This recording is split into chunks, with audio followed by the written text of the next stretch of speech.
Hi everyone, my name's Sarah and this is my channel, So Sarah Sewed.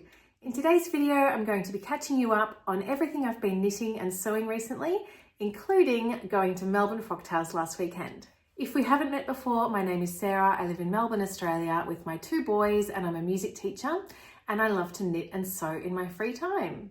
Today I'm dressed very casually. It's Saturday when I'm filming this. I'm wearing a Jackson tee by Helen's Closet in a lightweight jersey from Dupes Designs, and I'm wearing my trusty chanterelle pants that I have made in a black French terry fabric.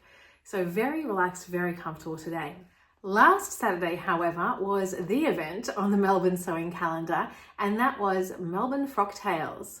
And I was really excited to attend and to plan my outfit, and so that's been a really exciting thing for me to look forward to over the last few months. Melbourne Frocktails has been going for quite a few years. The first one I attended was in 2022, and I have loved going and meeting new friends and catching up with people I've met in the years before at Frocktails, and this year was no exception. Before I talk more about the actual event though, I will talk about what I decided to wear. So you might have seen a video from me a few weeks ago where I talked about a toile I had made. So I made the Bella top by Lizzie Design Studio in a Miss Moresby mid-weight cotton fabric. And I really loved the look of it. I was happy with the fit, and so I went ahead with making the dress version for Frocktails. The Bella pattern is like an asymmetrical kind of pattern. It goes off one shoulder and you have gathering on one side, which sort of forms these pleats, diagonal pleats across the bust and the tummy area, which I really, really like the look of. So you end up with pattern pieces that are kind of on a weird angle, a little bit different to anything I've seen before, but that's essential for getting that overall end shape. Now the dress and the top versions are very similar, but there are some small differences. One of the differences is the direction of the invisible zip. So in the top version, the zip pull is at the bottom and you pull it up to open it and then down to close it. And in the dress, it's the opposite. So the zip pull is at the top here and then you open it that way. There are only 3 pattern pieces in the Bella dress, which means it's a pretty simple sew in some ways, but I did struggle in some areas. So the first way I struggled was actually in the transferring of the notches. So on one side you've got gathers and the other side you've got a zip. And on the pattern pieces, there were notches to show where the gathers were and where the zip was supposed to be lined up and things like that. I thought I had prepared all of my pattern pieces correctly, marked all the notches in the right spots and all that sort of thing. But when it came to sewing the gathers down one side of the bodice, I realized that I didn't have notches there. So I had to get my pattern piece out and looked for them again. And I found that they actually just weren't there on the pattern piece, which was really weird because then I looked up the actual file, the A0 file on my computer, and I could clearly see that they were there, even when I only had particular layers on. So I had my pattern printed at Officeworks and I only got my size printed, so I had other layers off, but those notches were still visible in my size, yet they didn't print. So that was really weird. And I did put something on Instagram about that, saying it was a bit tricky. And Lizzie from Lizzie Design Studio, she was fantastic. She reached out to me. She said she'd heard from a few other people that this happened to them, a very small percentage compared to the number of patterns that she'd sold, but she did say it had happened to other people. We don't know why.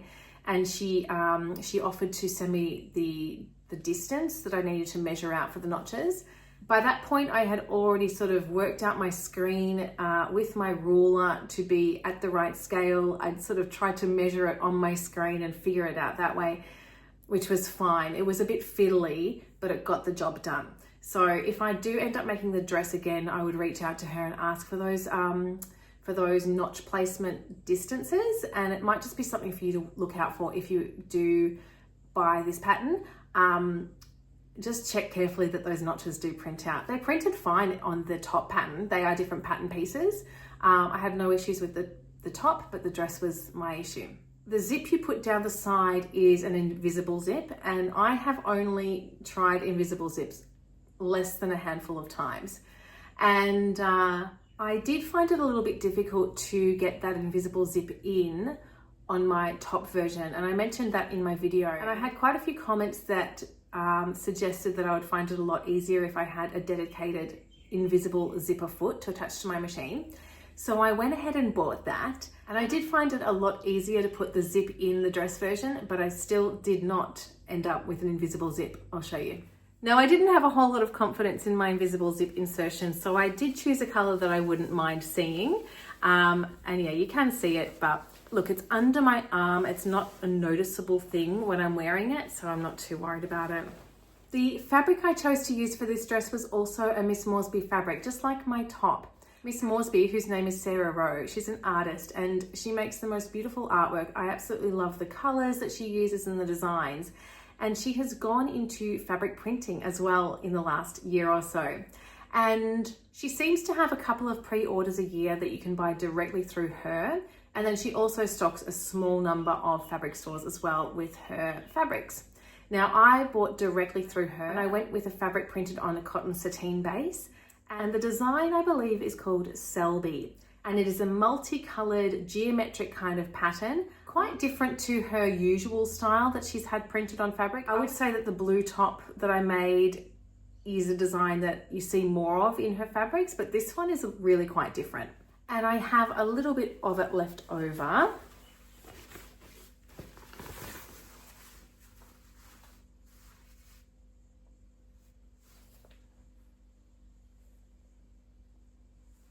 So it's quite a lightweight fabric, but it was a really nice one to work with, very stable, and I love the way my dress worked out.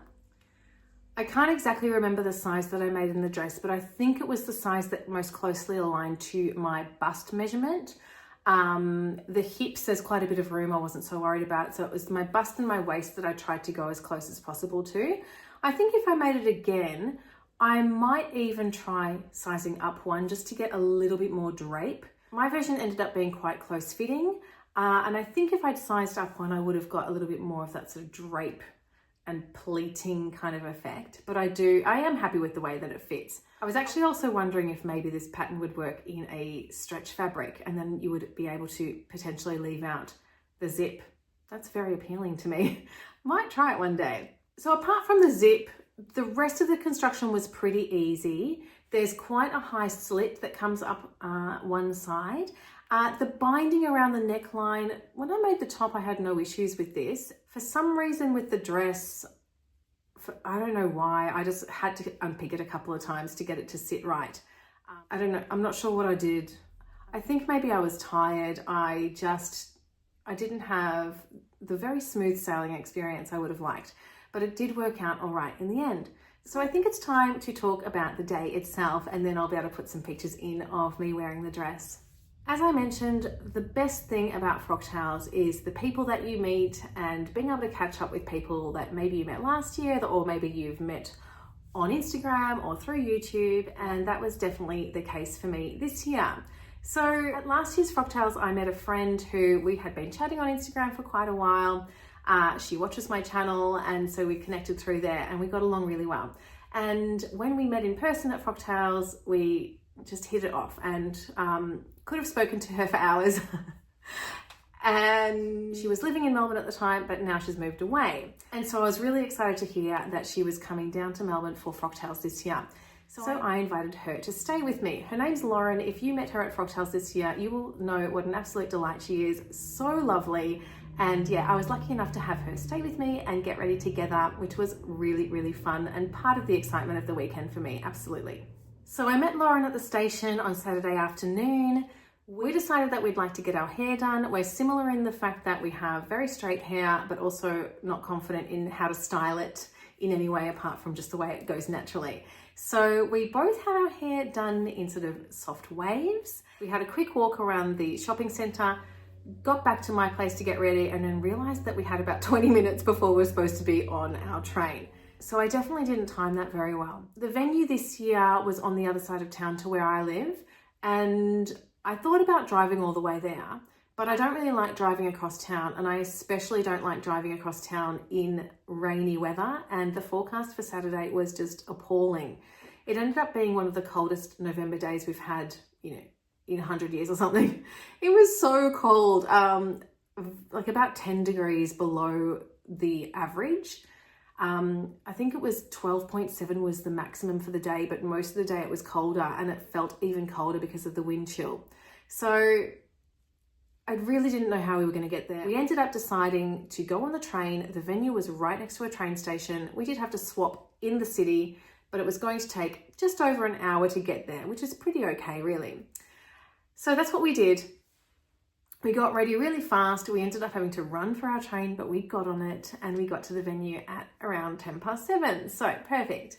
Because we were in such a rush, the only pictures I really got of my dress by myself, full length, were mirror selfies before we left. So that was a little bit of an oversight.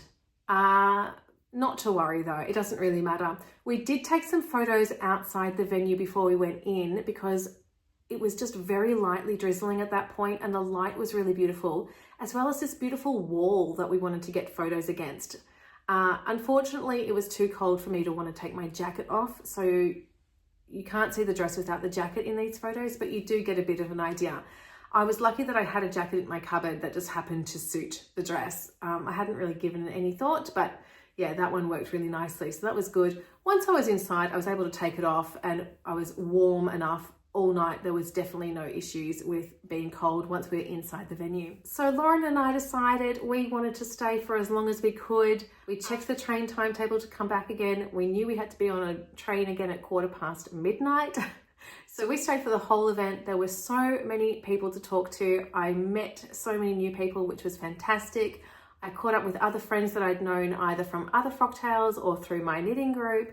I finally got to have a nice chat with Kristen from the Dahlia Society, which was really, really lovely. And one of her daughters I had a nice chat to as well. I just spoke to so many people and it was really, really fun. There was a photo booth this year as well, which was a nice new addition. We had fun in there. Lauren and I snuck in at the very, very end, and Penny Stevens, who was the professional photographer there, very graciously let us have a photo just as she was about to pack up. The other really exciting thing to happen on the night was that about 2 hours into the proceedings, there is a lucky draw prize. So I think there were 49 sponsored prizes at this year's Frocktails, where a whole range of prizes were given out. Vouchers for fabric stores, memberships to different things. I think there are about 400 attendees and, you know, close to 50 prizes. So your odds of winning were pretty good. And I was thrilled to actually win one this year. And I have to say, I reckon I won one of the best prizes of the night. Could not believe my luck. So the prize that I won was 96 spools of thread by Metla. They're 150 meters long and they are all the colors of the rainbow. So I've kept them in their case because I wanted to show you. And look, they'll live in here anyway, but yeah, I haven't used any of them yet. So there's one side. And there's the other. So, you know, this was a fun game to play on the way home. Lauren and I were choosing our favorite colors and our favorite color combinations. So that was one way to pass that hour journey home again. So yeah, it was a very late night, but a fantastic one. And I'm already looking forward to next year's. Before I move on from Frocktails though, I will just say a massive thank you to Lisa and Shelley, who are the organisers of Frocktails and put on such a fantastic event.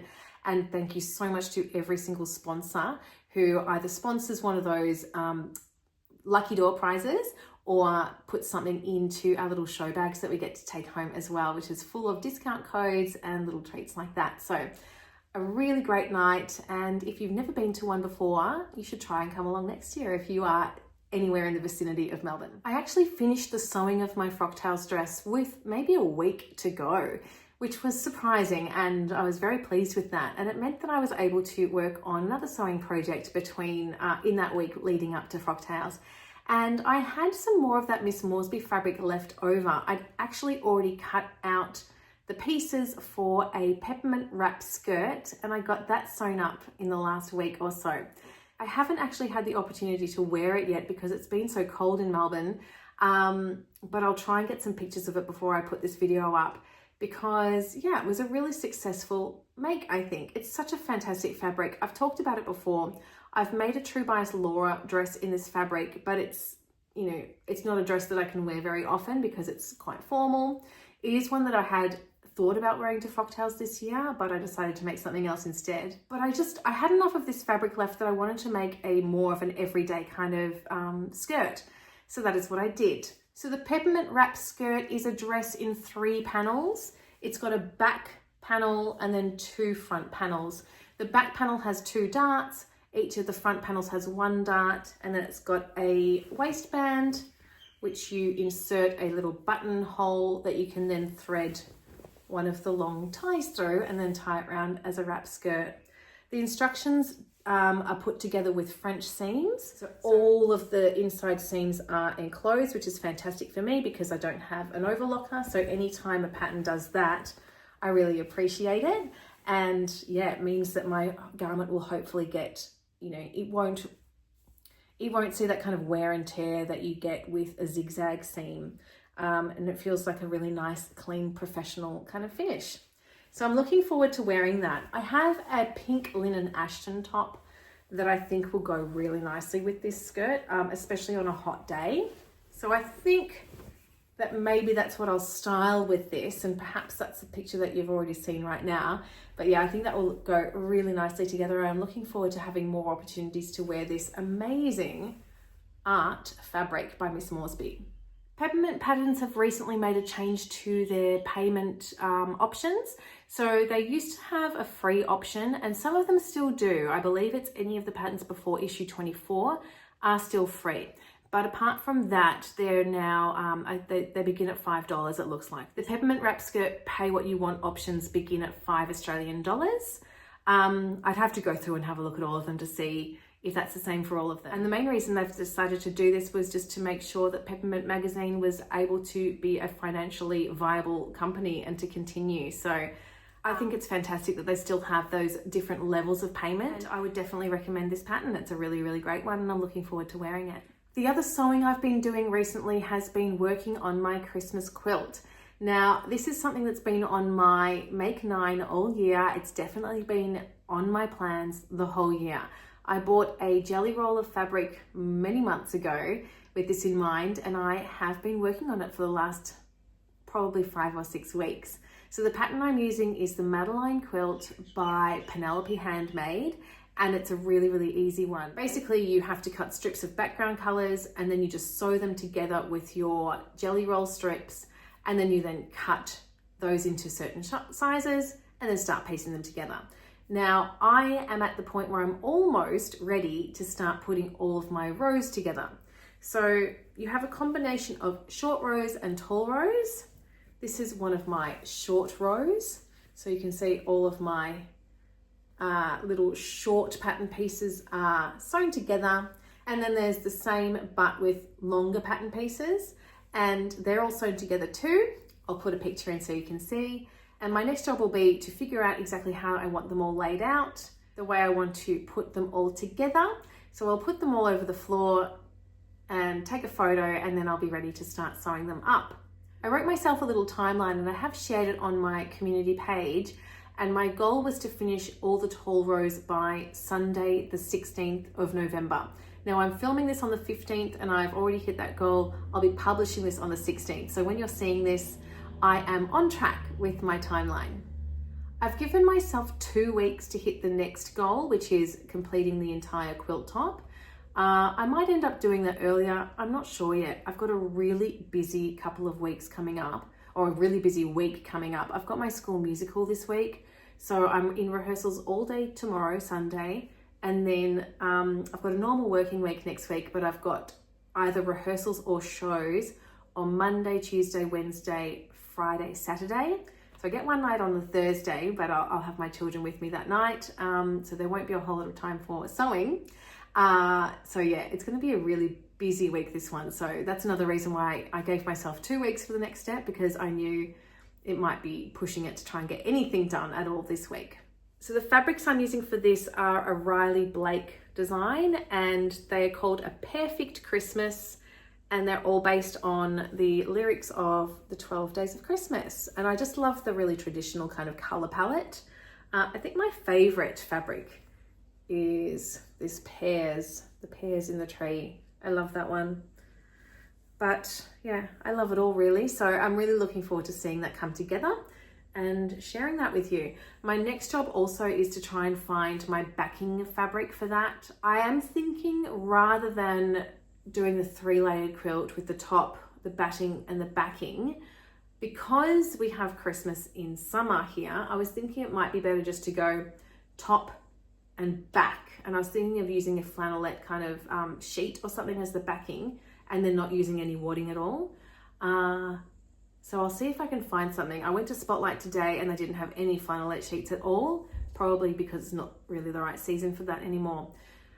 But yeah, that'll be my next thing to try and source, is something to use as my backing for this quilt. I'm making the large rectangle size, which is quite a big quilt. I'm not sure why I decided to do that. I think I decided to make that size because my jelly roll allowed for it. I had enough of those strips to be able to make that size. But yeah, it's going to be a pretty big one. I mentioned I went to Spotlight today, and my main reason for that was to pick up some fabrics for another sort of quilting project, and that is to make a tree skirt. If you watched my Christmas gift ideas, I talked about tree skirts, and one of the patterns I talked about was the Madswick scalloped tree skirt, and that is the one I'm going to make. So I purchased the pattern today. I believe it was $10 US, and then I have gone to Spotlight and I've bought 8 different Christmas fabrics. They were 40% off, so that was good. I have been sort of not really sure about what size to make. The tree skirt comes in 4 different sizes, with the smallest one having a diameter of 0.5 meter. And I think I'm just going to go with that. But before I absolutely commit to that size, I will get out my Christmas tree. It's just a small one, and I'll measure the diameter of the stand, because I would hate for my skirt to not cover the stand. That's the main thing. I just want to be able to cover the stand. I don't need to cover a whole lot of extra area apart from that. So as long as it covers the stand, hopefully I'll be able to make the smallest size. So again, I decided to go with very traditional Christmas colors. This pattern you can either do just a one color, or you can do sort of sections, 16 sections, like wedges. I'm not sure what she calls them. I'll call them wedges. And I bought 8 different colors so that I can alternate and have each color twice. And I decided to go with a red and green theme, red, green and gold basically. So red, green and metallic gold, and hopefully that will work. But I only bought 25 centimeters of most of them.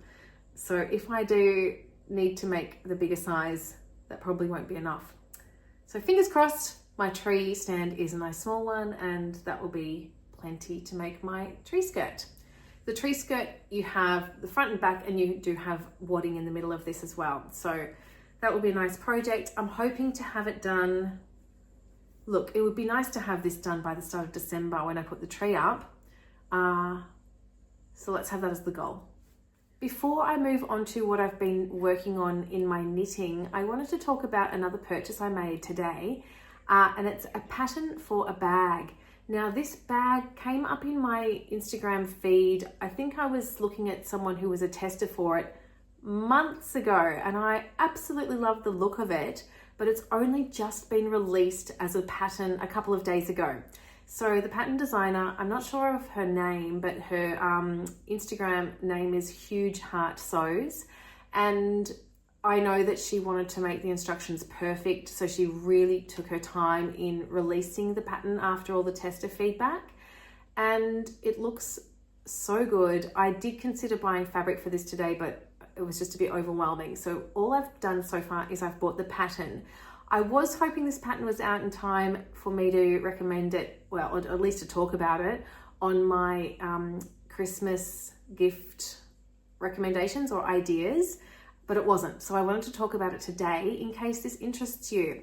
So this is a bag that's got 2 different views. One of them just has long shoulder straps. The other one has shorter straps, but then an adjustable long strap that you can wear however you like. It does up with a zip, I'm pretty sure. It's also got an external zip pocket, but on the inside, this is what really got my attention, was the pockets on the inside. There's one that's dedicated to a water bottle. There's also a padded pocket for a device like a computer or an iPad. And I just thought this looked really, really good. So I'm hoping to make this, not sure when I'm going to get the chance, but I at least wanted to let you know about this pattern in case it was one that appealed to you as well. So now for a knitting update. A couple of weeks ago, I heard about a mystery knit along that I thought sounded really good. It's by Hohi Locatelli, and I have made a couple of her patterns before. I've made one of her hats and really enjoyed it with lace work.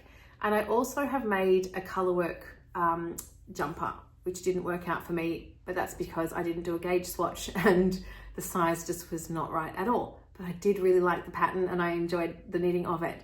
So I decided to get on board with her mystery knit along. It was a really cheap one. I think the pattern cost $3 or something like that. And for 4 weeks, once a week, she is releasing the instructions for the next step. So I have done 2 weeks now, and the 3rd week has been released, but I haven't made a start on that yet. Hopefully I will get to start that tonight. This could be the sort of project that I do take to work this week, because there will be a little bit of sitting around while students are getting hair and makeup ready or costumes on, that sort of thing. I might have the chance to pick up my knitting a couple of times during this week, but I'm really enjoying this pattern. The idea of it is it's a 1 skein project. So you just pick a favorite skein that maybe you have and you weren't sure what to do with it. I have a couple of those, but I chose to use one that was a gift from my sister. She gave it to me a couple of years ago, and I'm excited to have the opportunity to use it. I don't have a ball winder, so I ended up just, winding it around a chair while I watched TV one evening. And yeah, I'm really enjoying the knitting. So I'll show you where I'm up to with that. So here's my skein. From memory, I think the colorway was called Peachy Keen, and that's dyed by Liz from Yarns by the Bay, which is pretty local to me. Yeah, so a really lovely color. It's hard to sort of show you. So each section has had a garter section and then this wavy lace section. It's quite hard to show you, but hopefully you get kind of an idea. I think this will really change when it gets blocked as well, and also when I'm not trying to keep it on the needles. I'm a bit nervous about stitches falling off. So I have looked ahead at what is happening in section 3, the next clue, and it really is just a repeat of what's been happening so far. So another garter section and then another section of this lace work, and then only 1 clue to come after that. So hopefully I should be finished this one by the end of the month as well. My other knitting project, which was a top, I think it was called the Skyline Tee, has been sitting untouched for a few weeks. So I will get back onto that once this one is finished. Having said that though, I did also have another project I was thinking about making. I'm thinking about making an emotional support chicken for my son's guitar teacher, because in the room that where my son has lessons, there are quite a few puppets. It's in a music school, and there used to be a chicken, and she often used to get it and hold it and call it her emotional support chicken, or she would sometimes let the students pat it as their emotional support chicken. And she was saying recently it's disappeared and doesn't seem to be there anymore. So I thought, well, maybe she would enjoy an emotional support chicken of her own. This was a really popular pattern on Ravelry maybe a year or so ago. If you've made it and you loved making it, can you please let me know? Or if you've made it and you didn't love making it, maybe let me know that too, because I don't want to be knitting it if it's not a fun one to knit. So that is catching you up, I think, with everything that's been going on around here recently in my sewing and knitting world. I've got heaps to keep going with. I've got so many patterns on my list that I've had there all year that I still haven't gotten around to. I have promised myself the next garment I'm going to sew is the Tatiana trousers that are on my Make 9. I have the pattern, I have the fabric, I have everything I need. So I really should just do it, because I know that I'd get a lot of wear out of them. I'm always wishing I had more pants, work appropriate pants. So I should really just do that one. So I'm not sure there'll be another video next week because of how busy I am with work this week. It's not likely. So I probably won't see you again until the end of the month, and hopefully I'll have lots of things to catch up with you then. Thank you so much for spending time with me today. I hope you're well, and I hope you're getting lots of time to knit or sew yourself, and I'll look forward to seeing you in the next video. Bye-bye.